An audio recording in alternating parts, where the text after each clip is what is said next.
Hey, I'm Emily. And I'm Lynn. And here's WTHS broadcast for March 28, 2014. Here's this week's top stories.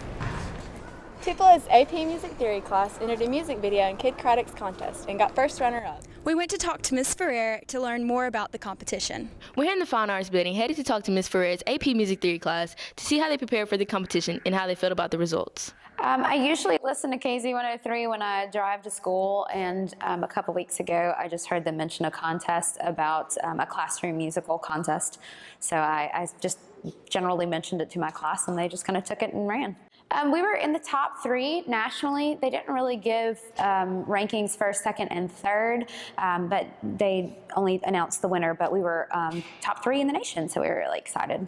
The winner got $1,500 for their classroom. There were 3 winners. There was a high school, middle school, and elementary school winner, and one of those winners got a concert from the group Carmen at their school, and I think they just announced that this morning. We felt pretty good about it, considering we had professional cameras and stuff like that, and yeah, we felt like it was pretty well made. We filmed it over spring break, and it took about 3 days to finish the whole thing. Well, I was actually driving to school about a month ago, and I heard it on the radio, and when I came into our first block AP Music Theory class, Miss Ferrer had listened to it too. And so she started talking to our class about it, and I kind of chimed in, and everyone else was like, yeah, I've heard about that. And we kind of talked about, well, maybe we should try and see how that goes if we try it. So we all wanted to do it. Well, my parents are both really good videographers, and my dad's a musician, so I knew that whatever final product we had, it would be, professional and, top notch. But so, I knew it would be good, but then again, it's a national competition, and it's, there's people sending in videos from all over the U.S. And so, you never really know at those big time radio shows what really, if you seriously have a chance or not. So I never really knew what to expect. We are a very close-knit group. We're like a family, a little family, an AP family. So I do feel like that helped us out to be able to do this video. Well, I feel like we were in 2 completely different categories. Their video was more comedic and just a medley of songs about Kid Craddock. Ours was more serious about the class and how they struggled with each other, making it to the end of the class with each other. Through all the tears and cheers of people trying to win the $1 billion bracket, we took a look at March Madness. We spoke with a few students on what they would do with the $1 billion and how their bracket's looking.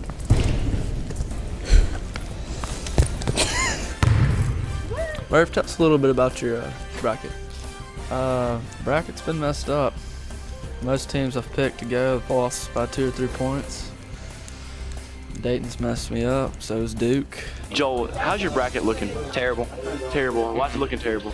Well, you see, I've won 3 games, and all of my teams are already out, besides Florida. Did you make a bracket? I did not make a bracket. And why is that? Because there's absolutely no way that you could ever get it right and win the $1 billion. Especially me, because I don't know anything about basketball. I'm here with Red. Red, did you make an NCAA bracket? Nope, I don't like basketball. It's looking pretty good so far. Who do you have projected to go to the national championship? The Florida Gators and the Louisville Cardinals. Terrible. How's it going terrible?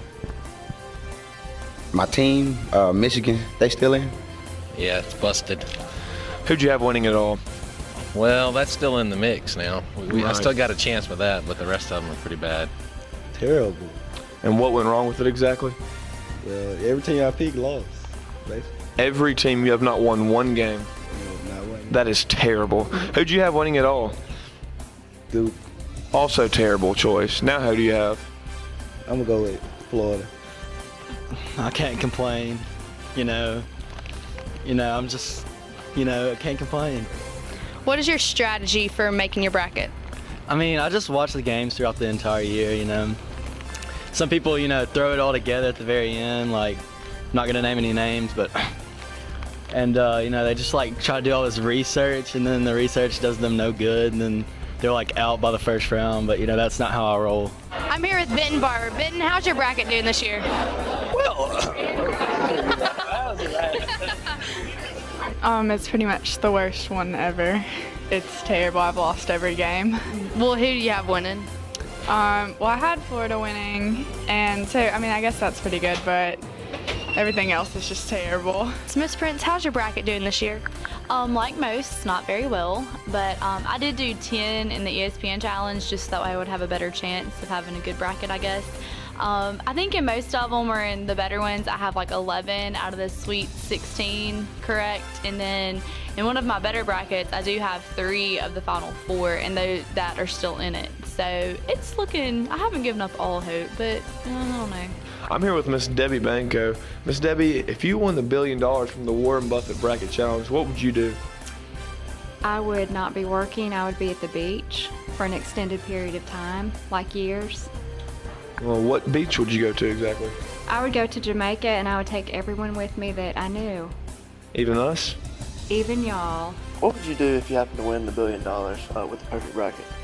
If I'd filled out a perfect bracket and won a billion, is it billion? I think so. Oh, okay.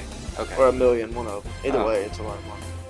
Well, if I'd won $1 million, I would probably just stay within the United States. But I think with the extra funding that $1 billion could bring to you, I would probably then use that to be able to travel the whole world to remind everybody I'd won the $1 billion and not them.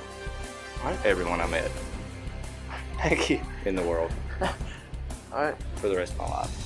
Oh my goodness, I would educate everyone, the masses, on Henry David Thoreau and his book Walden. So, I mean, everyone, let's see, $1 billion, I'm not good with math, but I would think everyone in America could get their hands on a copy of that book. All right, what would you do if you won $1 billion? Hello. If you won $1 billion, what would you do? Probably move to the Cayman Islands. Okay, would Connor go with you? Maybe. I don't know. If he's lucky? If he's lucky. I'm Emily. And I'm Lane. As always, thanks for tuning in to WTHS. See you next week.